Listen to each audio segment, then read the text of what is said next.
Bienvenidos a esta semana número 2. Estamos por iniciar la unidad uno propiamente. Y es aquí donde vamos a estar conociendo un poquito acerca de este desarrollo histórico del pensamiento de la santidad. Y es por eso que el tema que vamos a estar compartiendo es la santidad en la época patrística y en la Edad Media, desde los padres apostólicos hasta la Edad Media. Las raíces de la perfección cristiana. Iniciemos entonces en esta unidad. Para ello vamos a pensar un poquito dónde estamos en el curso. Bueno, ya hablamos un poco acerca de la introducción, el marco de la doctrina, la parte de la teología. También ahora estamos en la semana 2, la patrística y la Edad Media. La próxima semana estaremos continuando hasta la santidad en la Reforma.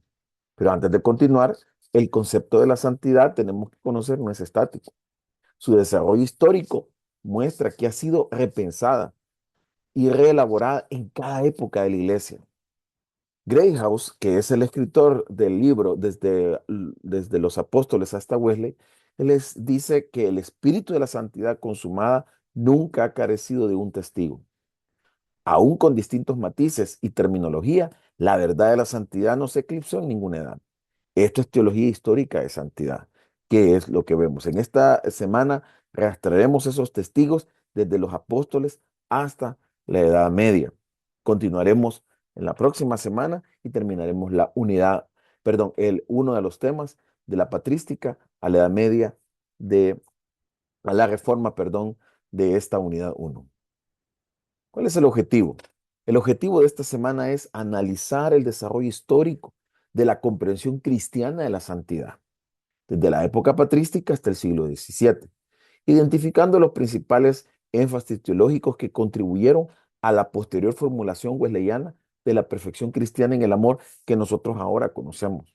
Entonces usted, al terminar, tiene que situar en la línea del tiempo las etapas patrística y Edad Media. Tiene que reconocer autores claves y su énfasis distintivo sobre la santidad. Explicar cómo esos énfasis preparan la enseñanza wesleyana. Y entonces vamos a la parte de esta unidad que es la capacidad. Veamos un poquito la línea de tiempo en esta sección A. Patrística, estamos hablando del siglo I al siglo V. Los padres apostólicos, Ireneo, alejandrinos, monaquismo, Gregorio de Niza y San Agustín. Y la Edad Media estamos hablando del siglo XVI hasta el siglo XV. Gregorio el Grande, Bernardo de Claraval, Tomás de Aquino. Y ya cuando hablamos de la Reforma es el siglo XVI, Lutero y Calvino, donde se va a estudiar más adelante. El enfoque de esta semana es la patrística más la Edad Media. La Reforma se va a completar la sección A, se completará la sección A posteriormente. ¿Por qué mirar el desarrollo histórico? ¿Por qué mirar el desarrollo histórico de la comprensión cristiana de la santidad? ¿Por qué tenemos que ver atrás? Bueno, esto es importante, hermanos. Primero, por la preservación. En cada época la iglesia guardó, aún imperfectamente, el ideal de la perfección cristiana. Se oye muy fuerte cuando hablamos de perfección, pero es increíble que cuando veamos este recorrido, ¿verdad? Micro recorrido, por eso es importante que usted tenga las lecturas, se va a dar cuenta de eso. También porque hay cambio. Cada contexto imprimió matices y terminologías propias, ideas ajenas a la Biblia también lo alteraron acerca de ello. Y número tres, porque hay una apropiación creativa. Wesley no inventó la doctrina, no de él surge. Esto reunió y depuró lo mejor de la herencia para su propia época. Dice el sílabo en la fundamentación del curso, una perspectiva histórica de la comprensión cristiana de santidad se hace necesaria para entenderla mejor, confirmarla como experiencia del testimonio del Espíritu Santo y vivirla con intensidad ética en estos días que reclaman autenticidad. Aquí estamos, usted y yo, no solamente ustedes, sino también su servidor, aprendiendo acerca de este desarrollo histórico. Veamos entonces la época patrística, los padres apostólicos. La semilla de la doctrina es donde se da la teología, no alcanza el nivel del Nuevo Testamento. Su teología no alcanza el nivel del Nuevo Testamento. A veces el Evangelio se vuelve nueva ley y el temor sustituye al amor. Aún así el Espíritu obraba y aparecen frases claras sobre la perfección cristiana. Por ejemplo, Ignacio de Antioquía decía, te doy gracias que te has dignado honrarme con amor perfecto hacia ti. Clemente de Roma decía, los perfeccionados en amor por la gracia de Dios sirven a Dios en perfección. Y Policarpo, uno de los que también mártires de nuestra época cristiana, el que tiene amor está lejos del pecado. La idea clave, ya en los primeros padres, late la semilla de la doctrina, la perfección del amor dentro de la justicia de la fe. Y para el cuadro sinóptico, pues es que usted va a tener en la otra clase, usted va a ver los énfasis de estos distintivos de cada etapa. Irineo y los platónicos cristianos, ¿verdad? Irineo, pues, habla de una recapitulación donde Cristo restaura y perfecciona la creación. La perfección se recibe por el derramamiento del Espíritu Santo. Este quizás es una de las voces cercanas a Pablo, en cómo Irineo estaba tocando el tema de la santidad versus el escapismo que otros estaban siendo motivados. Clemente de Alejandría hablaba de la santidad como la esencial a la humanidad auténtica.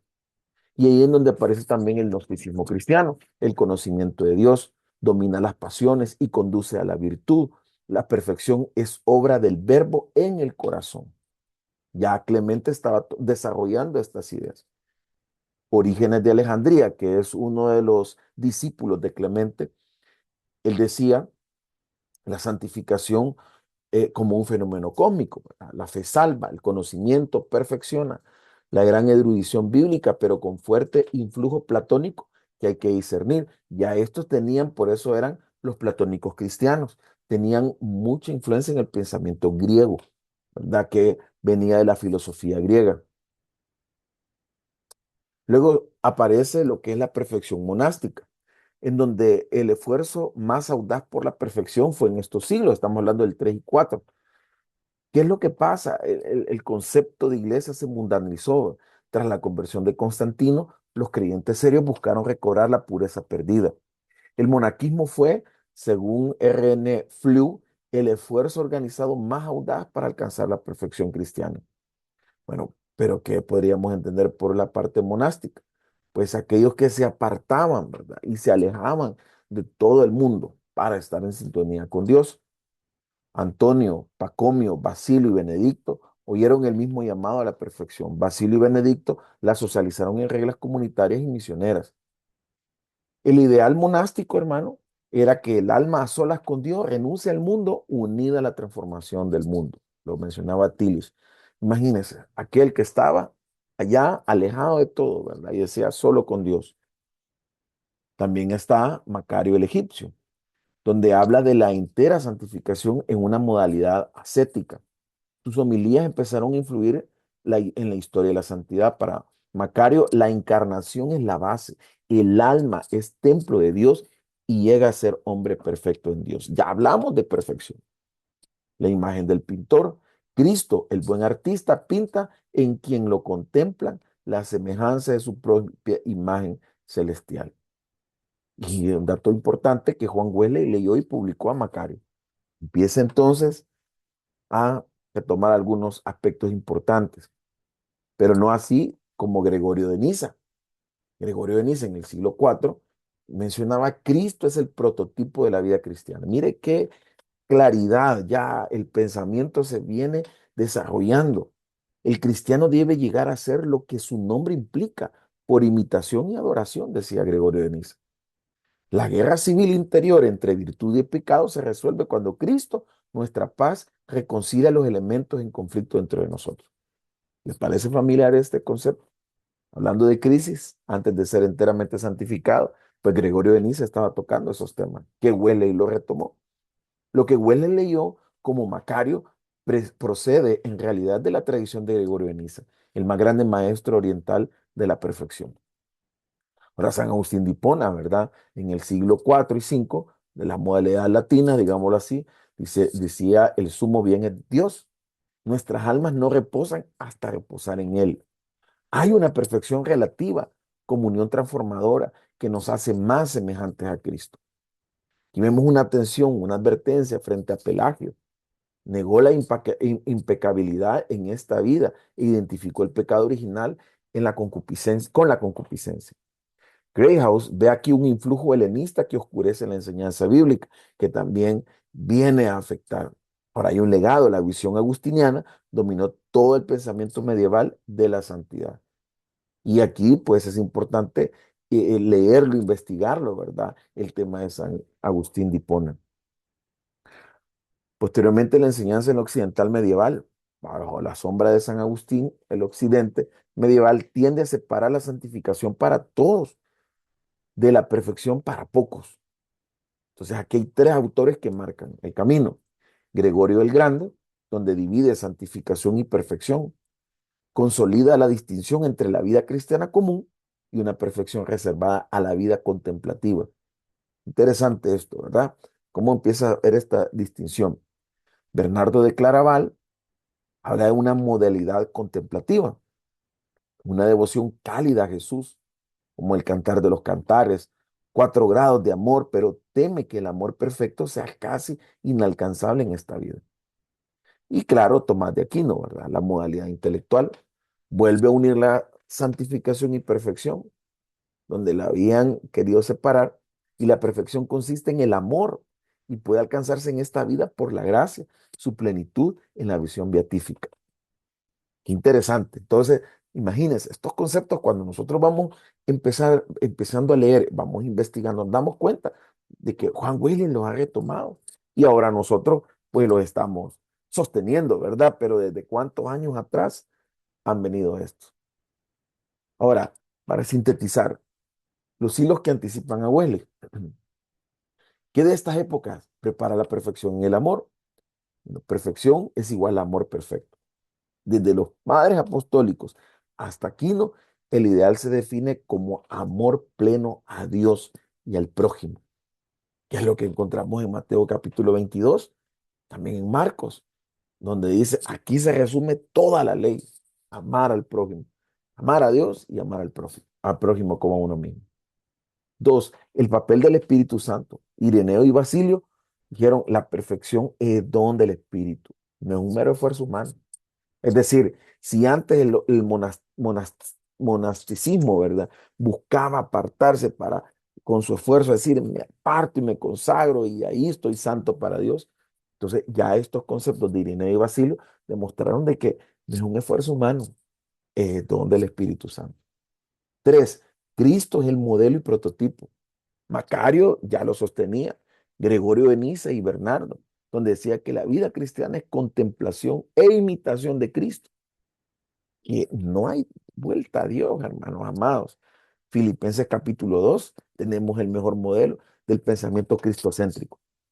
Y cuatro, alcanzable en esta vida. Aquí no afirma que sí, por la gracia, no por nuestra fuerza. Agustín y Bernardo dudaban. Eso San Agustín influyó bastante en mucho pensamiento calvinista para esto. Pero Wesley responderá con claridad a esto.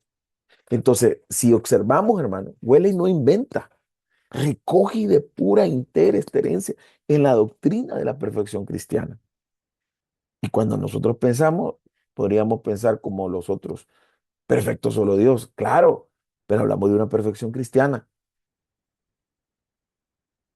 Ahora veamos algunas actividades, las evaluadas y las que todavía no son evaluadas. Primero, hermano, dentro de esto, sigamos leyendo capítulo 3 al 7 de Greyhouse, desde los apóstoles hasta Wesley. También explorando la santidad cristiana, el tomo 2, capítulo 2 y 3. Ya los subiré en esta semana, donde cubre la patrística y la Edad Media, para que vayamos profundizando. Recuerde que esta modalidad es un microaprendizaje. Estamos nada más tocando algunos, sacando algunos elementos importantes, pero usted tiene que sentarse y ser autodidacta para profundizar más. Ahora, la que va a ser evaluada es el control de lectura. Vamos, lo voy a subir, solo le adelanto, va a ser un cuestionario breve de 10 preguntas que usted va a hacerlo. Más adelante le compartiré en la actividad.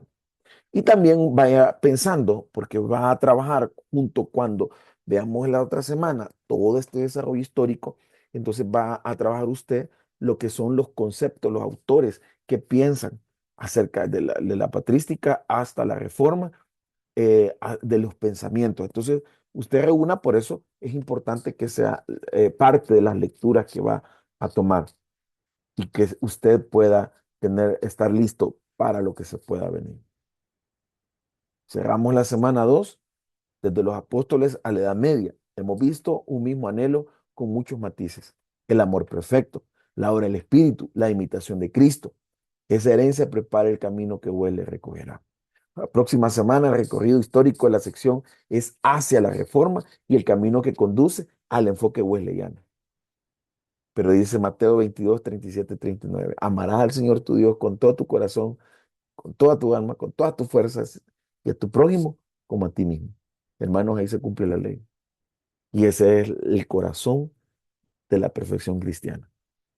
Espero que usted profundice en las lecturas, se motive, se emocione, como su servidor pues lo ha hecho, pues es un gran reto, pero Dios está con nosotros y sigamos en este desarrollo histórico. Que Dios me le bendiga.